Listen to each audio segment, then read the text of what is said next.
All right, guys, we are live with another phenomenal episode of the Entrepreneur Speaker Series. It's a great Thursday, and today I'm very, very excited to bring on a phenomenal guest. Guest that I personally have a lot of history with. We have done some things together. I know Daniel very, very well. But Daniel has an incredible story, and I think that many of you can relate because Daniel didn't follow the conventional journey of an entrepreneur, right? He just didn't fall into business or an opportunity didn't fall into his lap. He has an extraordinary story that he will be sharing with you. But I'm just so excited because Daniel is a creative mind that can turn any idea into an actual business. And we're going to talk about a little bit about that today and how we do that and his thought process. So pay attention to this. You're going to get a ton of value. But first and foremost, let me welcome our guest, Daniel Griggs, the CEO of ATX, the brand. For our fellow Austinians, you're going to love this one, right? For the Texas audiences here today, you're going to love this one.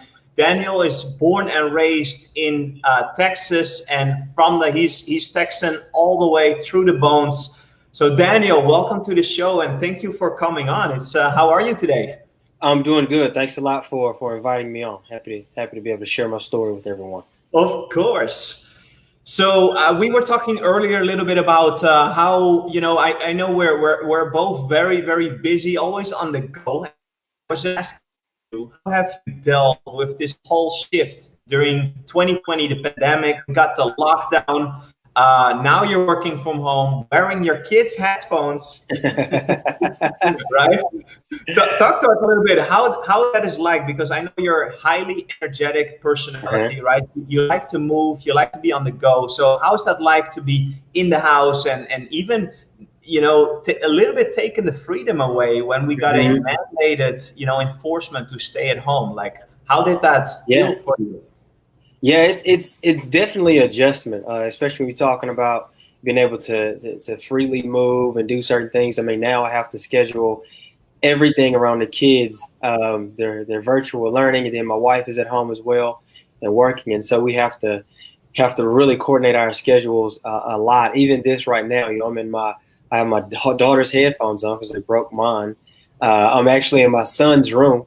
And so, we have to make certain adjustments and things. Yeah. But, I mean, it's for one, it's part of life. And then when it comes to careers, which everyone is, a lot of people feel effects, whether you're an entrepreneur or you work somewhere. But you just have to have the ability to be able to make those moves. When you talk about freedom, one thing about being an entrepreneur, it's, you have to earn your freedom per se, because everything's dependent on you. But at the same time, when things like this happen, you have the flexibility to pivot, and you can make the necessary adjustments that you need to. Yeah, amazing. So you touched on freedom, and I think that that's what most people are after, right? When they think of business, it's the freedom, and I think that a lot of people in this year have realized that they may no longer enjoy being stuck in traffic every single day, going to the same cubicle, right? Over and over and over again. Or having to go to one location for that matter, whatever it is that they do, but just having to go there, right? Like, freedom is to make your own choices: time freedom, location freedom, financial freedom. So how do you think that freedom plays a big part in your life? It plays a major part. I'm a huge family person, right? I work extremely hard and I work a lot of hours at that. But I don't have there's not a lot of different things that I do, should I say. It's typical people that may have hobbies and things. I literally am either working with my family or doing something with sports, because I love doing sports. And so those are my focuses. And so realistically, when it comes to family, to be able to have that freedom to spend with them, you have to have a career that allows you to do that.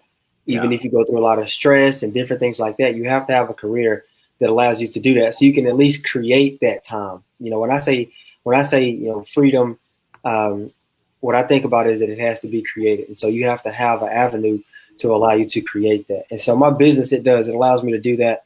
I can work from anywhere. I can manage my team. from anywhere. So it gives me a lot of that flexibility. That's just from a personal standpoint, things that you want to do. It's one of the reasons that I actually chose to get into the tech industry is because I could have that flexibility, meaning being able to work from anywhere, remote locations, etc. And then on the other hand, when you talk about freedom from a financial standpoint, yeah, I have complete control over how much money I make, how much money my company makes, right? And it's of course, it comes with hard work, knowledge, and gaining wisdom and things like that over the years. But that solves a lot. I won't say you can buy happiness with money, but it's one hell of a it's one hell of a down payment.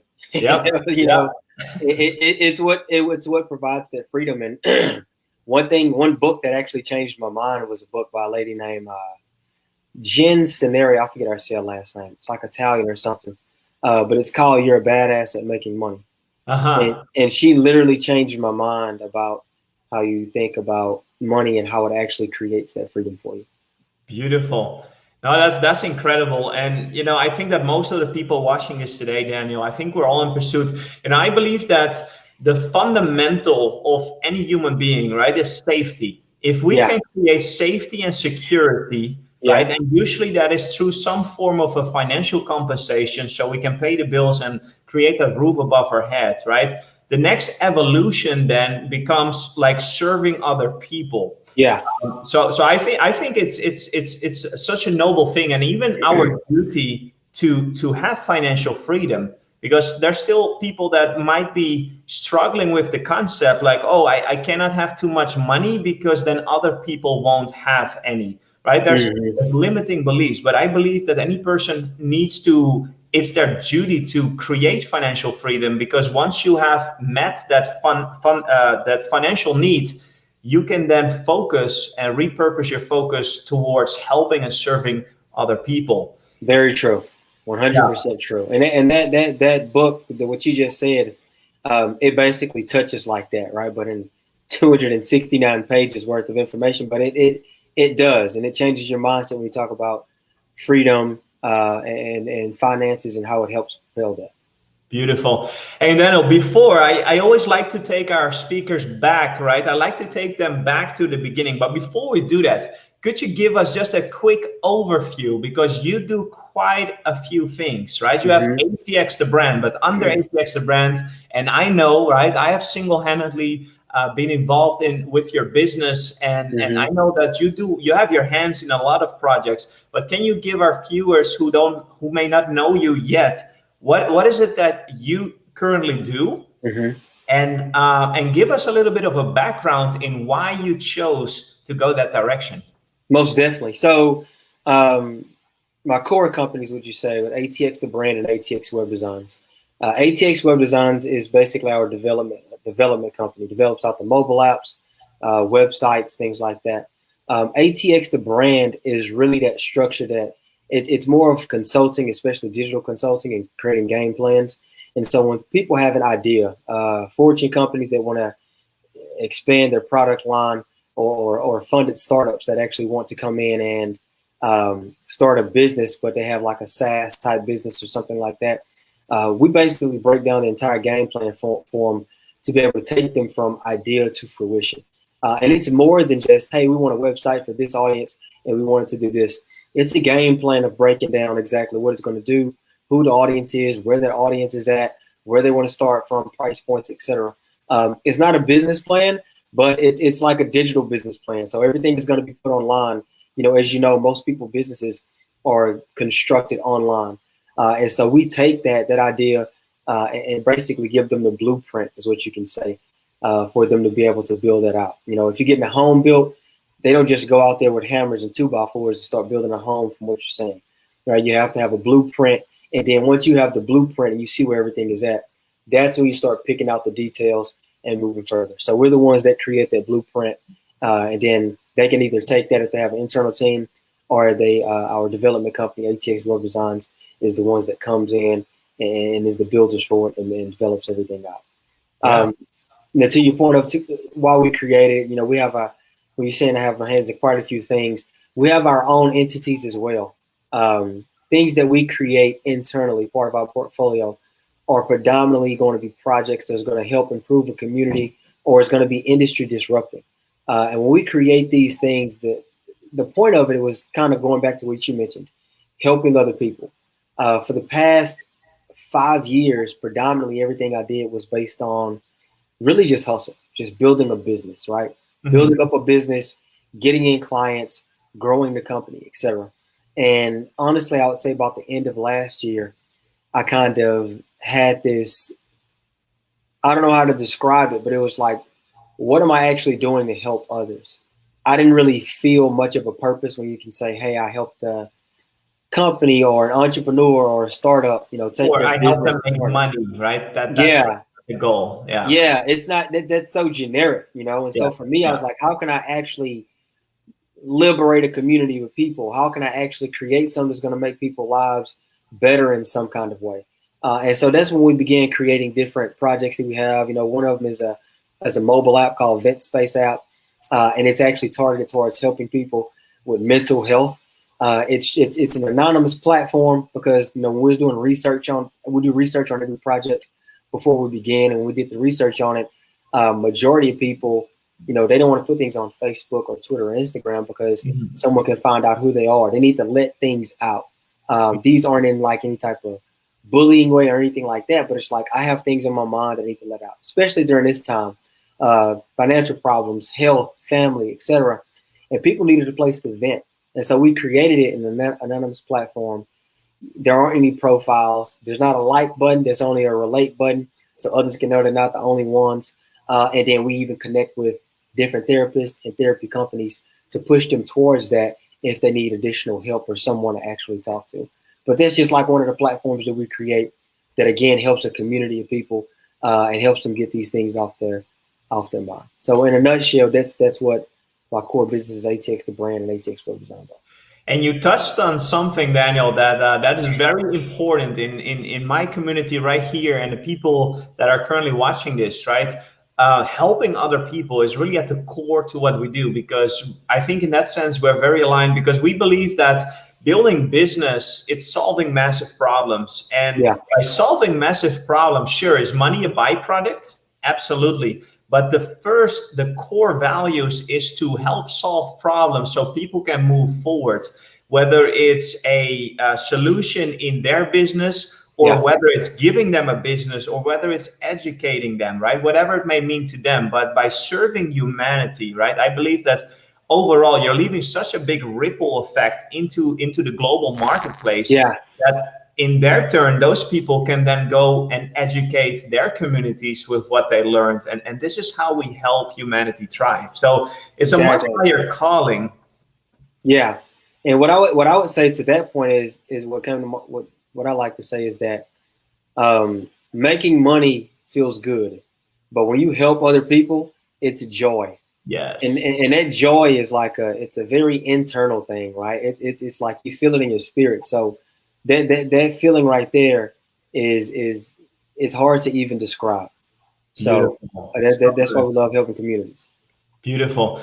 Now let's take you down to memory lane, right? I always love to know the story behind the entrepreneur.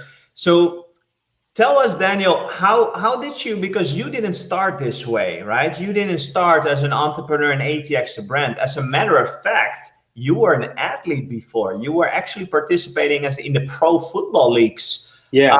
Can you talk to us, because I'm sure that a lot of us are dying to know, how did you get from being an athlete, right, and practicing sports in your craft, and how does that relate, especially how does that relate to entrepreneurship? Yeah, most definitely. So I went to college and I was doing football and track. When I got out of college, just talking about the sports part, when I got out of college, I was like, I want to go play in the NFL. Now, mind you, I went to a very small college. My senior year, we didn't win like a single game. But I individually had some really good stats and everything. And I was like, you know what, I can play in the NFL. And so I pursued it. I actually didn't know what to do. So I called up a couple guys that I knew that played in the NFL. And then from that point on, I really just self-marketed to the NFL. The way I got my shot was, one, I had to go do some things such as go play on arena leagues to basically continue to play, continue to show film that I could perform on a high level. And then what I was doing was I was emailing and calling like every single team in the NFL, right? I had an agent, but wasn't doing anything.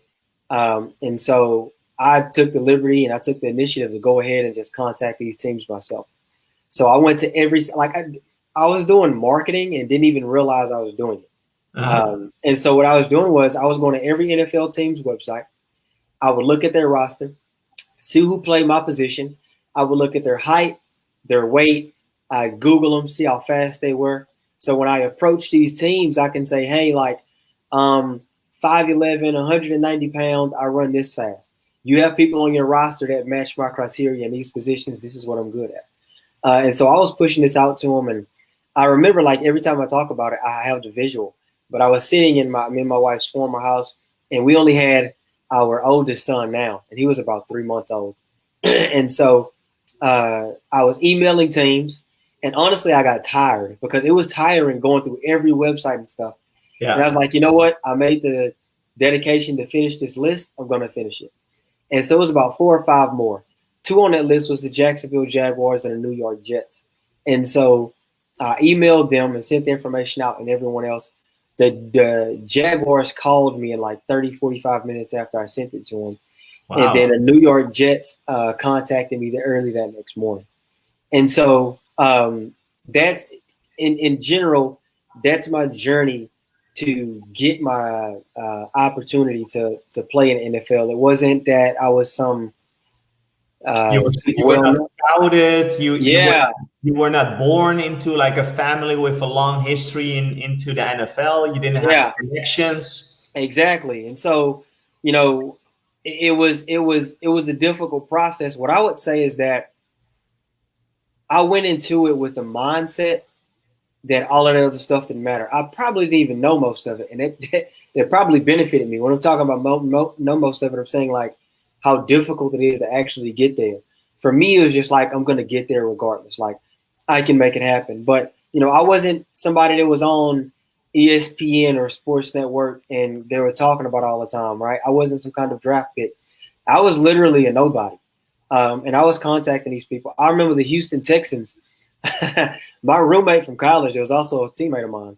He was working for the Houston Texans, and he called me and he was like, you need to be out here. You can play with these guys. And I said, I don't have anywhere to contact them. I said, I tried to get their emails and stuff, but I hadn't heard anything back. And so I actually had an email, but I said I hadn't heard anything back. So he goes to the defensive back's office. That would be my coach. He calls my cell phone. He said, this is the number. Call him whenever you can. I called and emailed every single day. Wow. And I think at the end of the week, he called me and he was like, Daniel, this is coach. I forget it. Well, David, something like that. He's like, this is coach so-and-so. Man, I want to tell you, you are one persistent guy. And I like that. And so those, you know, that was, I say it was a hustle, but it was a very strategic hustle. But all of that within itself is actually what helped prepare me for entrepreneurship. Well, I'm not just talking about the work ethic part, the hard work part, but the actual strategy and being strategic. Yeah. When I got into this, you know, first off, I knew nothing about web development. You know, I taught myself. I just seen that it was a huge need. And I was doing like drag and drop websites when I first started. But when I started off, it's so ironic. I went to the local chamber of commerce. I looked on the website. I put down every single person I was writing on like pen and pad then. I put like every single person down, every business down on there. I visited their website. I said, if I looked at it and I said I could build something better and help them get more leads from whatever traffic they were getting, then I'm going to contact them. So I write down, I got the website name. I put down a few notes from things I've seen.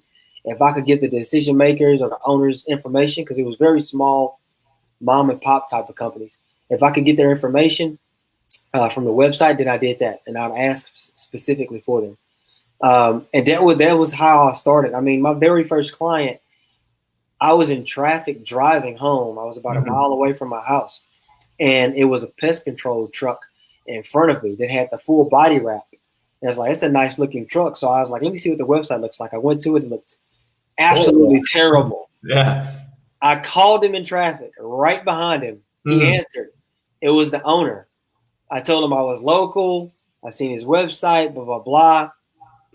I booked a meeting with him that exact same day. I created him like a little mock-up for what we can do and how it's better than what he has. And I closed on business right there. Wow. So, you know, for that beginning stage, it was, when I say it's just like me being an athlete, it was the same thing. I mean, I was making cold calls and emails then. Now, or should I say then, when I started my business, I was making cold calls and I was making emails. So from a hustle standpoint and really starting out, that I feel like my athletic background is what really propelled me and made me understand how I need to approach businesses, because the NFL itself is a business as well.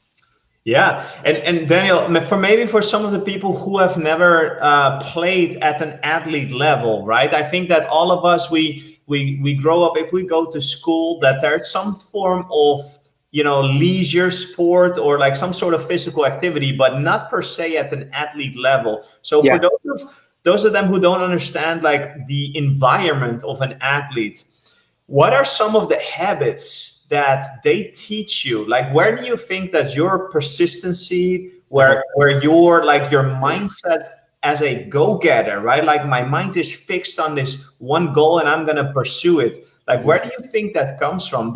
Was that taught to you in when you were growing up and in playing football? Yeah, I would say when I was growing up, you know, I give credit to both of my parents. You know, I seen my mom. She actually went to college and to run track, and then she got pregnant with my oldest brother, so she didn't finish college. But I literally seen her work her way up from like the lowest level to the highest level, and retire when majority of everyone wants to retire, but they're not able to. And she taught us so much. She worked at a credit union. And before that, she was doing like bill collectors and stuff like that. And so I seen that. And then my dad, he was just working at a fast food restaurant. And then it was called Wyatt's. Depending on how old you are, you know what it is. But he worked there, and then they shut down and he got laid off. And at the age of 39, he went to college, not back to college, but he went to college. So he had to relearn a lot of stuff from however many years ago, 20 years ago, you know. All the mental programming. Exactly. So I seen him go through that, do that, start college. He had a job to where he was working with youth and playing basketball with them, and tore his ACL, and he had a big old cast on his leg, still going to school, still going upstairs with the crutch and everything, but going through that for an ultimate vision, right? Then every time I was a teenager in high school, and I didn't even understand what his vision was. Yeah. But he was doing substitute teaching. He worked at with teens a lot when it came to behavioral problems and things like that. But now, you know, fast forward, which he's been here for a while, you know, he's the vice president over an entire county for early Head Start and preschool kids. Wow. And so I see those things. And for me, no, I wasn't giving a wealth of money per se, like physical assets like that. You were never given a handout. Yeah. But at the same time, I had some people that I could look at, and they weren't entrepreneurs, but I could look at them and say, they started from a place that I'm not even in that worse a position, and look where they're at right now. And so that first off, and then when it came to sports, just the mentality. Not everyone in sports has the mentality, but for me, I was always a leader. I was always a captain. I was always the guy that did a lot of things independently, meaning things with initiative. Mm-hmm. And so I had a mindset, you know, my goals, and I had some very outrageous goals, but at the same time, that's how I am. I say outrageous because most people aren't going to think about having a goal that big, you know? And so for me, I had those goals and then I worked toward it.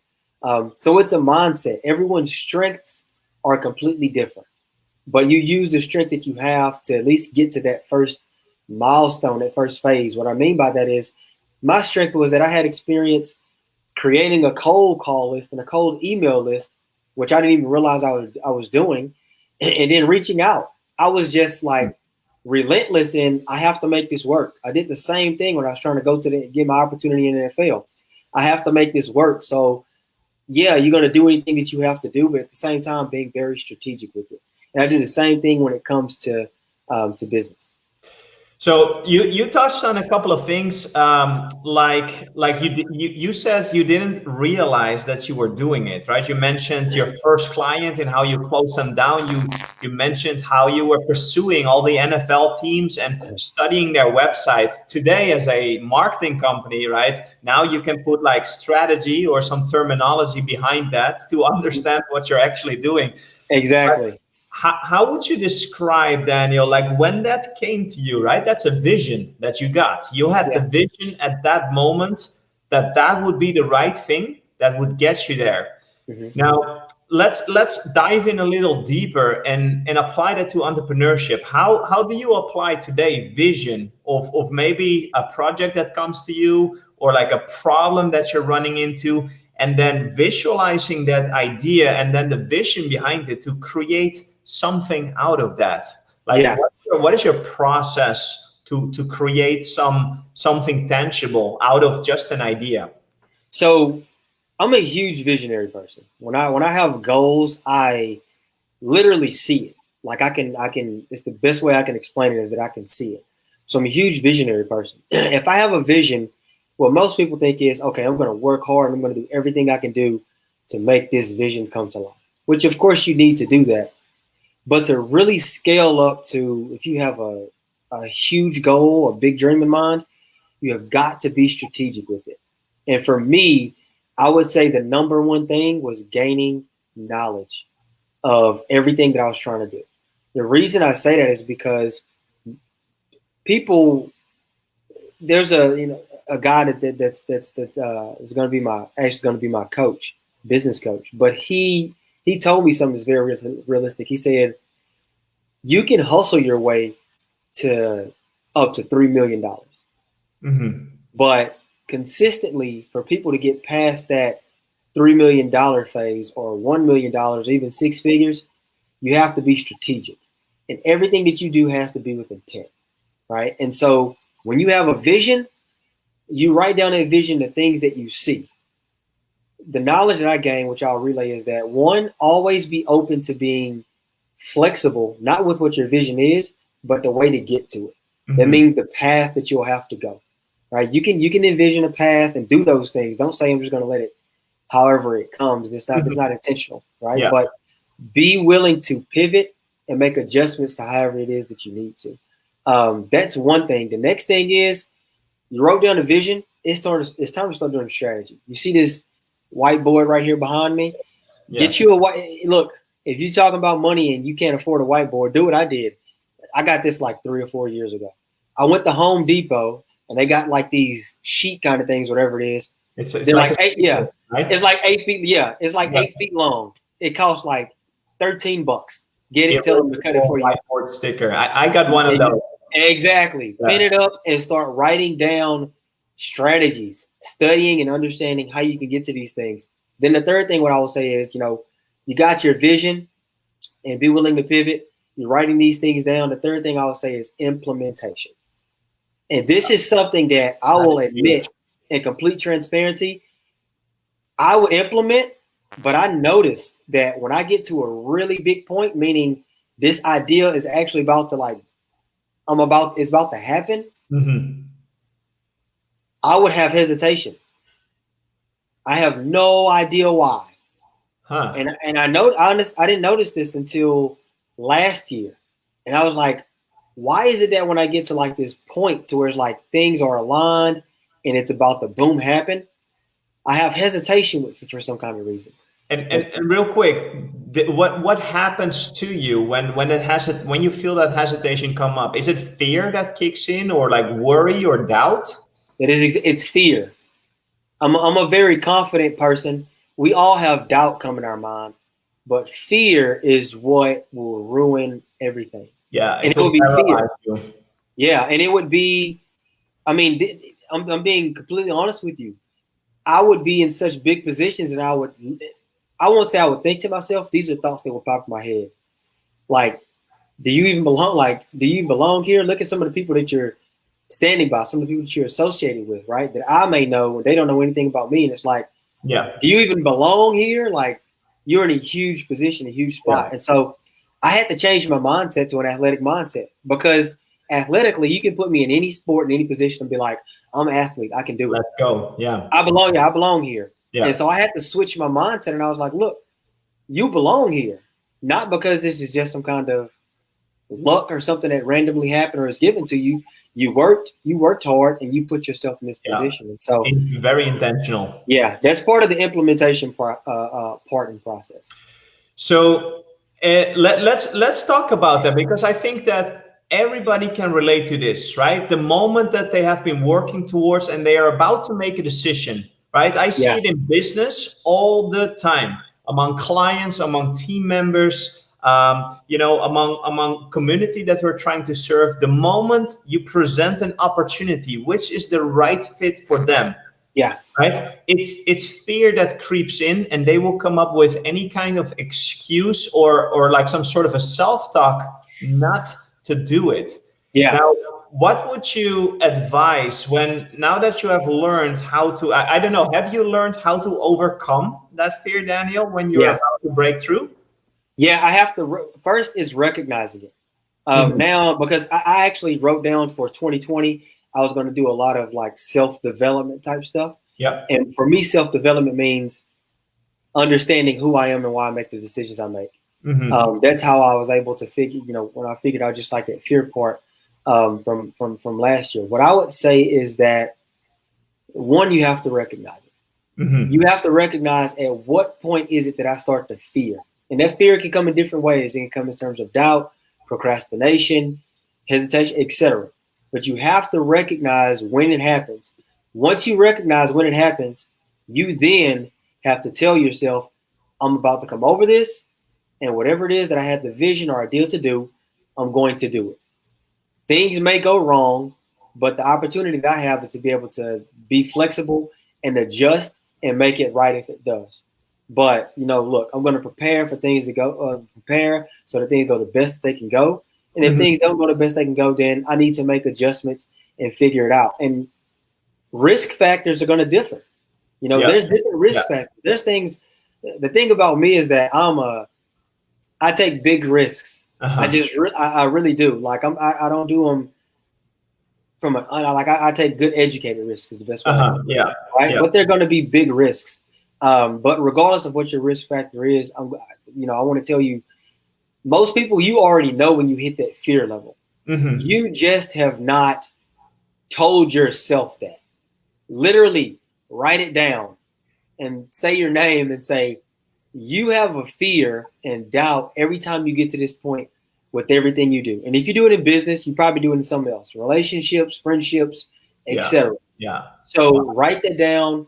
Know it, and when you come to it, because once you know, like I tell my kids this, know better, do better. Once you know something, you can actually do better when you come to that obstacle. And so once you know you come to that fear part, it's like, hey, this is when I kind of slow things down, or when I start to doubt, or when I procrastinate. Not today.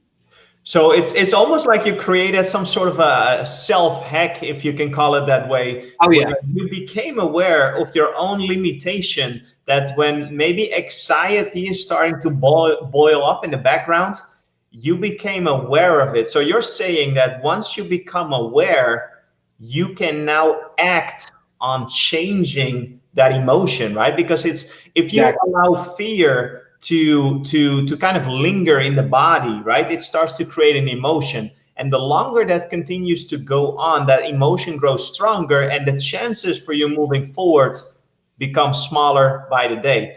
So are you saying that by becoming aware and recognizing the fear, by just changing that self-talk, by changing that story in your mind or with yourself, you're actually saying, hey, let's boost some confidence back into this body and say, hey, look, I came this far intentionally and by design. I can pivot. If it doesn't go the way that it's supposed to, I can pivot, I can change, but I will follow through because I have confidence in my own capabilities. Exactly.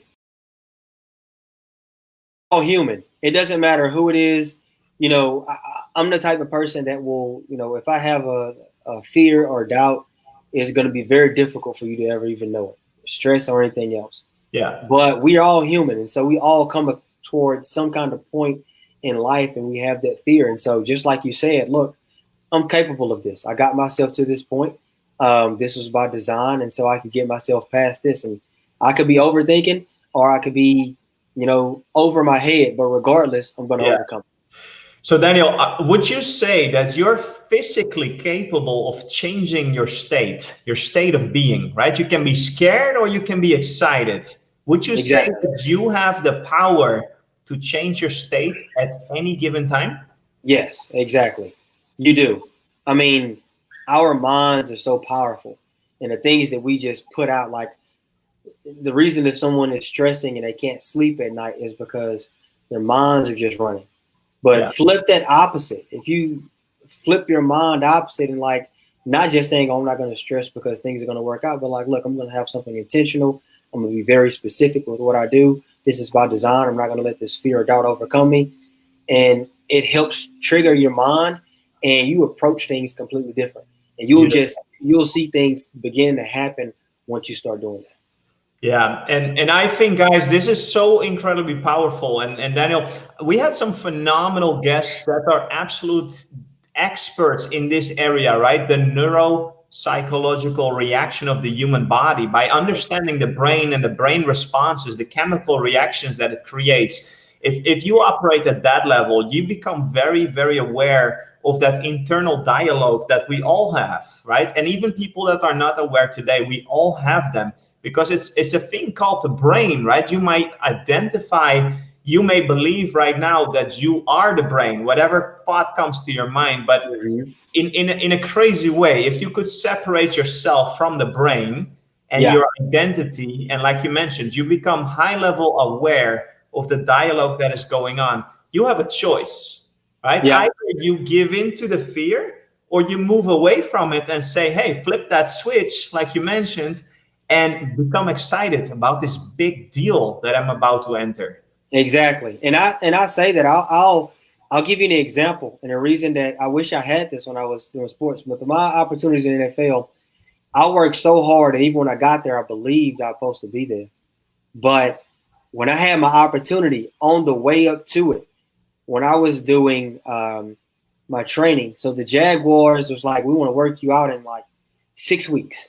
This what happened was that when I say I'm a huge visionary and imagination person, this was bigger than my imagination, because I didn't have to go through training camp. I didn't have to go through different cuts. I would have immediately been on the team, immediately being paid, and they told me come ready to play. And my training on the way up to it, I changed my training.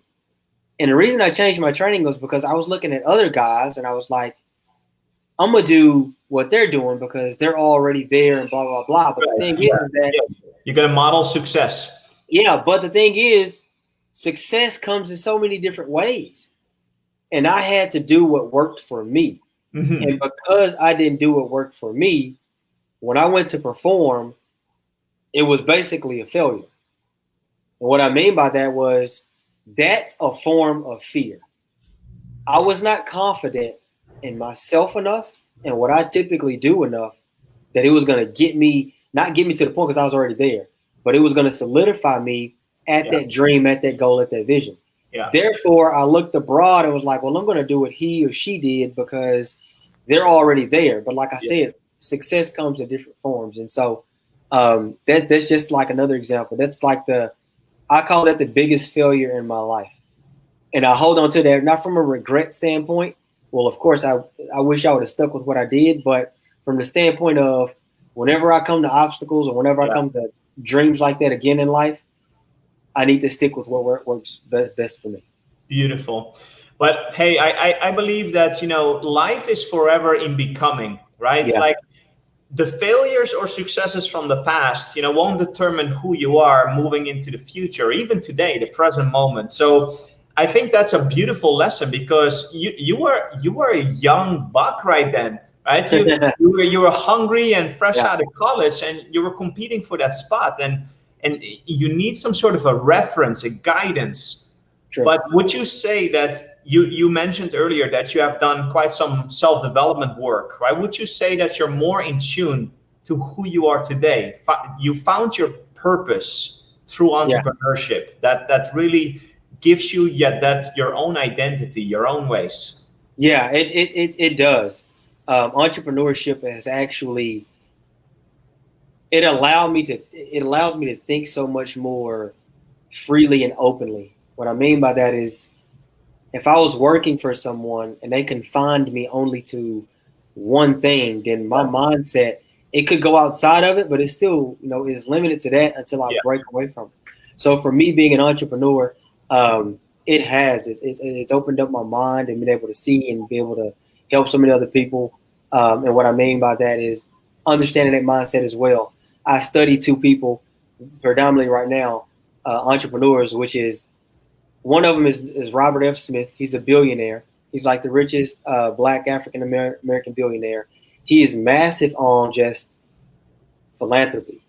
Hmm. He's part of I think it's the deal that Warren Buffett created, to where he promises to give away like half of his wealth. And then the other person is Shaquille O'Neal. I Hmm. call him Dr. O'Neal because I didn't know he had his PhD, but he does. But Wow, I didn't know that um, either. yeah, so he's huge, his brand, everything he does. But if you actually study him, his interviews and the information he puts out, he doesn't do every product and service that he promotes or he has. He does not do it unless he likes it, Yeah. because he said, "I'm thinking about the people that's going to get this because of me, and if Hmm. I don't like it, then I don't want them to get something that I want. I won't like it." Then the other thing is, he always talks about helping people. He's always helping people, and so um, those are the type of people that I study more so now. Not necessarily, the serial entrepreneurs and whatnot. I Yeah. would say I'm past that point, but at the same time, I'm kind of in the stage right now in my entrepreneurial journey that I want that purpose and I want that joy from helping others. Beautiful. So Daniel, so we have about 5 months left, right? 4.5, final sprint, right, to the end of 2020, and I think for so many people, they can't wait this year to be over, right? Like leave the pandemic and everything that have happened throughout this year behind us, but so now you have learned how to conquer fear. How are you going to leverage that moving forward, right? What is ahead for Daniel Griggs with ATX the brand? Like, what are some of the big deals or the Mhm. big moves that you're going to be making where normally you would stop yourself, right? You probably know what they are. Those pivotal moments where you normally the fear would creep in. But what is ahead for Daniel Griggs and ATX the brand in terms of those big deals that can potentially change everything? Most definitely. I would say the first thing is I'm really looking forward to expanding our portfolio of software tech and different mobile apps that we create. And then the other thing is that, yeah, 2020 has been hell. I don't care who business it is or what you do, you felt the impact from it. But going like everyone's had to face fear this year. Yeah, And yeah, so what yeah, I would say is going to 2021 for me, now that I've recognized what brings that fear on, what points I get to that makes me hesitate or procrastinate, going into 2021, it's actually going to help me have bigger visions, bigger goals, and actually be more strategic with things. Because now I know when that fear is going to come to place. So now my mind and my vision and my dreams and goals, they can be even bigger because I'm not going to be stopped, or there's not going to be a barrier that's preventing me to get to them now. And so as crazy as 2020 has been, yeah. that's the best that I can pull out of it. The fear of uncertainty, I know how to get over that fear now. Beautiful, guys. I want you to take a major lesson here today, because what we're hearing here from Daniel is that he actually turned at one point fear. When fear creeped in, it was holding him back. It was a obstacle in his personal journey, in his growth, his development, and everything he did. But today, right, in 2020, he's actually leveraging fear to become aware of it and as a tool to propel forward anyway, right? To change the script, to change that dialogue, and to put back that confidence that had brought you up to this point. So I think that this is something that we can all take away from this interview, guys, that moving into 2021 or even the final couple of months until the end of the year, right? If you're currently crippled by fear, if you don't know where to go or what to do, right? Remember Daniel's words here and the lessons here today that you can flip that script if you choose to, right? You always have a choice. But first, you have to become aware and then take massive actions towards changing that. Yeah, would you say I formulated that accurately? No, yeah. That's definitely on point. Being able to overcome that fear by recognizing it and then, not being afraid to overcome it. Beautiful. Daniel, we're always doing something crazy, unexpected, on the spot. But again, this is all in the sense of helping out the community, helping other people, right? And I know that you have such a tremendous heart for giving and sending the elevator back down into helping young entrepreneurs or people that are currently seeking, right, resources, tools, and strategies to hit that next breakthrough. So I wanted to ask you if you could be generous with us today. If our people who are currently watching this and they want to get in touch with you, right, because they can relate to your story and they're so inspired, but they're looking to have some one-on-one time. You mentioned yourself, you have some mentors in your life, right? People that are constantly challenging to stretch your imagination, to allow you to think bigger, right? Would you be able to give a little bit of that time, make it available to our community so that if there's anybody out here that would want to talk to you, right? I'm thinking maybe 30 minutes of your time just to help them visualize that game plan, right? Because you're an expert in creating vision or ideas into a strategy. Would you make your time available to talk to someone if they want to get in touch with you? Yeah, most definitely. Y'all can get in touch with me. I don't know if you want me to, if you have my email somewhere or just give it to them, but reach out to me. I would definitely be way more than open to chatting. Someone did the exact same thing for me as I was building my business, and it literally helped me. At that time, it helped me like 3x my business from that point. And so I'm always happy to pass it on. Beautiful. We got your email. Our team got your email down, guys. So we're going to drop the email after this interview in the show notes. If you want to take advantage of this time to speak to Daniel, right? Discuss your business. What else is it that you would like to talk about, Daniel? What is it that people who will be reaching out to you, what can you talk about? What is something that they can discuss with you? I would say about 2 or 3 things. The first thing is kind of what we touched on a lot towards the end, which is fear and overcoming that. I'm not a counselor or anything like that, but from an entrepreneurial basis, I've experienced a lot, so I probably can understand where you're coming from. And then the second thing is going to be whatever idea you have, how can you turn that into an actual business and continue to grow and get from there, right? And go from milestone to milestone. I would say those are going to be the 2 main things. Beautiful. So guys, take advantage, right? If you want to get in touch with Daniel Griggs, then we're going to drop his personal email, guys, so you can email and reach out. And Daniel, if they want to follow you on your journey, right, as you build out ATX the brand, as you're going to go into new ventures and making bold moves, right in the heart of Texas, how can people follow you? How can they stay connected? LinkedIn is going to be best. Just search for me, Daniel Griggs, on LinkedIn. That'd be the best. I'm always posting stuff about our portfolio entities.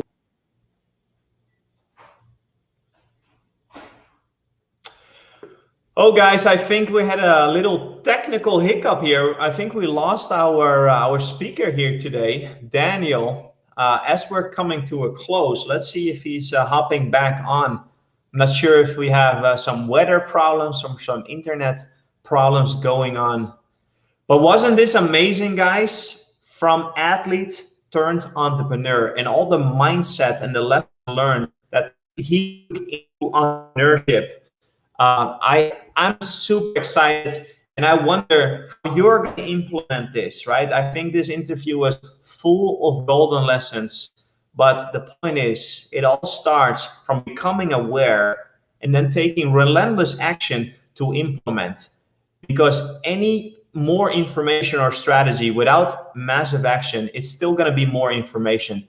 So that's one of the things that really stood out to me. It's taking tremendous action towards what you want to achieve. And if you be intentional about it, no wonder that at one point you find yourself having achieved that goal, having to live that dream life of yours. And that's not by luck or by chance, guys. This is by design. So I think we had some technical issues. So it's a wrap up, guys, for this Thursday, the Entrepreneur Speaker Series. I thank you so much for coming out again, for checking another phenomenal episode. Our team is going to drop the link in how to connect with Daniel if you want to take advantage of a 30-minute session with Daniel one-on-one to discuss your business, to talk about fears and those next breakthroughs, and how to create ideas into actual goals and action steps in how to reach that next level. All right, that's all for me, guys. Have a phenomenal Thursday, and I will see you back on the next Entrepreneur Speaker Series next week, same time, same place. That's all I got. Ciao.